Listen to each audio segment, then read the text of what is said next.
अस्सलाम वालेकुम बिल्किस आपा, क्या हाल है आपके? अल्लाह का शुक्र है। शुक्रिया आपने हमें टाइम दिया। आप बहुत नशेबो फराज ज़िंदगी में आपने देखे, और ईदी साहब के जाने के बाद ये बताइएगा कि उनकी जगह तो कोई नहीं ले सकता, लेकिन आप रोज़ किस तरीके से उनके मिशन को आके लेके चलती हैं? हाँ,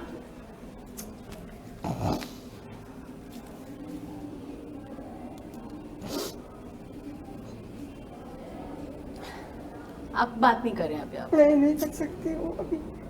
कोई बात नहीं।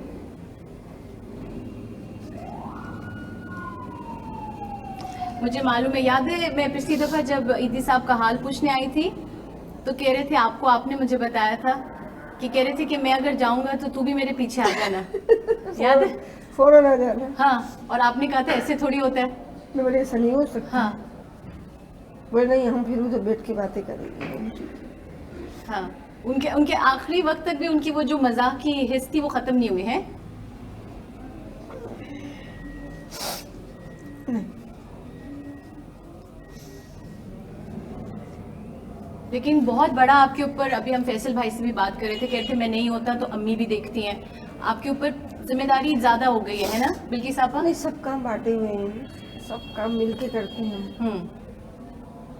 मुश्किल नहीं है, कोई भी काम मुश्किल नहीं है। सारा दरख्त तैयार करके गए हैं, फलदार, और दिलों में चिराग जला के भी गए हैं। ऐसा आदमी कभी पैदा नहीं होगा। नहीं, सदियों में बाहर आलमी सतह पर लोग अखबारों में लिखते हैं कि इससे बड़ा ह्यूमैनिटेरियन, यानी इससे बड़ी इंसानियत का ख्याल रखने वाला जो है वो इस सदी में नहीं आया। नहीं पैदा ये हुआ। लोगों ने उनको खिताब दिया। पैदा नहीं होगा।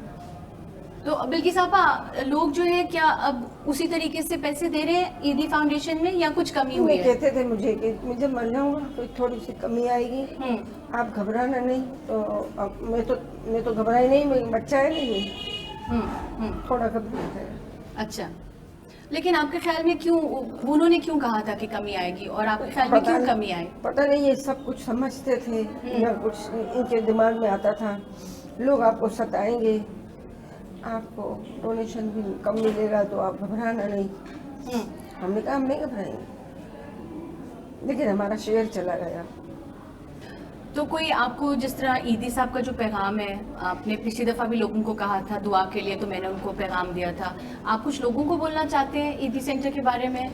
नहीं, सब लोग जानते हैं ईदी सेंटर के बारे में, कोई काम छुपा ढका नहीं है हमारा, सारी दुनिया जानती है।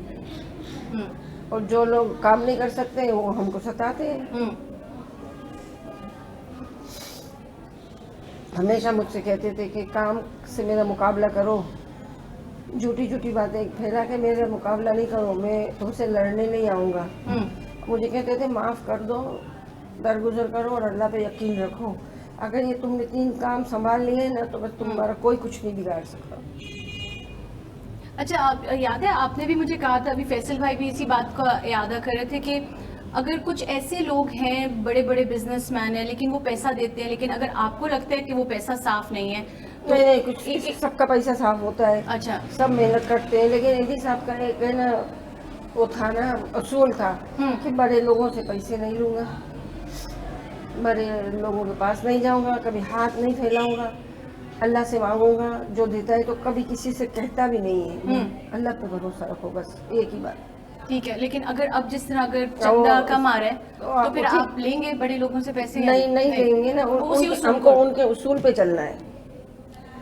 थोड़ा कम हो जाएगा फिर सही हो जाएगा। इस तरह नरमी गर्मी आती रहती थी पहले भी, लेकिन अभी है ना ज्यादा हमको महसूस।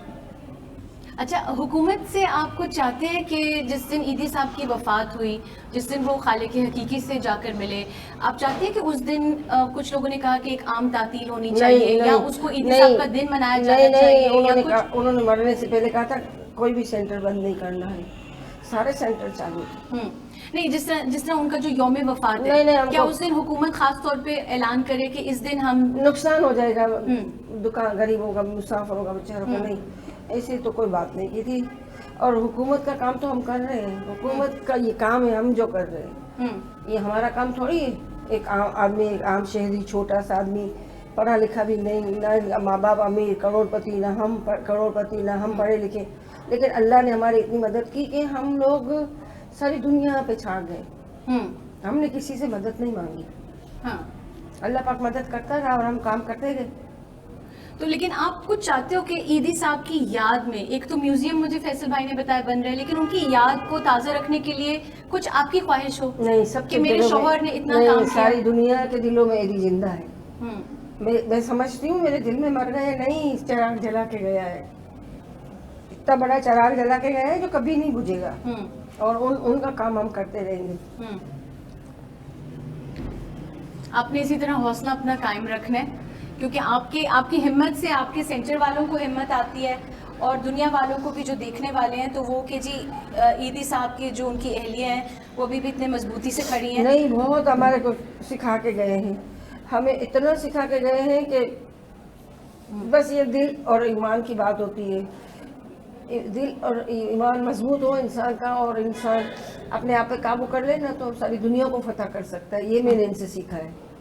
कोई ऐसा वाकया बिल्किस साहबा जो ईदी साहब के साथ कहीं पे आप लोग एम्बुलेंस लेके गए हो या कहीं पर, जो आपको अभी भी याद आता है कि ये वो शख्स था जिसने इतने मुश्किल हालात में भी गरीबों की या नादारों की मदद की? नहीं, कोई ऐसा? हम लोग मैयत छोड़ने जाते थे ना, तो 2 दफा हमको डाकुओं ने रास्ते में पकड़ा था ना, आधी रात को 2-3 बजे। तो मेरे को हमको बोले कि जो मैयत के साथ थे वो बोले ये ईदी साहब है ना, तो उन्होंने हाथ चूमा, जमीन घोड़े से उतर गए और 100 रुपये दिए, और उनकी बोली कुछ दूसरी थी, तो वो बोले जाओ। हमको नहीं बोले, हम मरेंगे, हमको पता है तो हमको मिट्टी में डाल देगा, हमको हमारे माँ बाप नहीं डालेंगे, हमको पता है।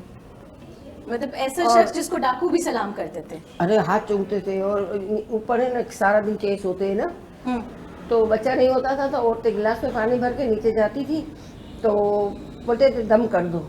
अब आदि साहब कुरान पाक नहीं पढ़े हुए थे, फिर भी दम करते थे। मैं बोली क्या पढ़ते हो, मुझे जल्दी बताओ। तो बोलते थे मैं अलम तो पाक पढ़ के दम करते। अच्छा, ऐसा मतलब किसी को मायूस नहीं करते थे, जो भी उनके पास था और वो दे देते थे। नमाज पढ़ते थे ना, तो बस यूं करके यूं कर लेते थे। मैं बोले आपने अल्लाह में से दुआ नहीं मांगी? बोलते बस मैंने ये कहा है कि अल्लाह मेरे से नेक काम लेना, बस ये दुआ मांगता हूँ, काम नेक काम लेना। मैं बोले हम तो बहुत अल्लाह में से बातें करते हैं बड़ी बड़ी, हम तो बहुत दुआएं मांगते हैं। तो बोलते हैं नहीं, मैं बोलता हूँ अल्लाह मुझसे नेक काम लेना। ऐसा आदमी दुनिया में कभी मैं बोलती नहीं आएगा। तो अल्लाह ने देखिए कितना नेक काम का एक सिलसिला बनाया कि 65 साल से तकरीबन ये उन्होंने एक बेड़ा उठाया और फिर सेंटर्स बनाए, और एक वो अपनी नहीं, बड़ी बड़ी बातें, बड़ी बात लोग हंसते थे, इनको शेख चिल्ली कहते थे। जब हवाई जहाज का इन्होंने कहा ना अपने हवाई जहाज खरीदेंगे, तो मैंने कहा कि आपके जेब में आप हाथ डालो तो धागा आता है, आप जहाज कैसे खरीदोगे? बोले देख लेना, मैं मरीजों के लिए जहाज खरीदूंगा। अभी 3-4 एक हेलीकॉप्टर है, तो इमरजेंसी में फ्री है चलाने के लिए।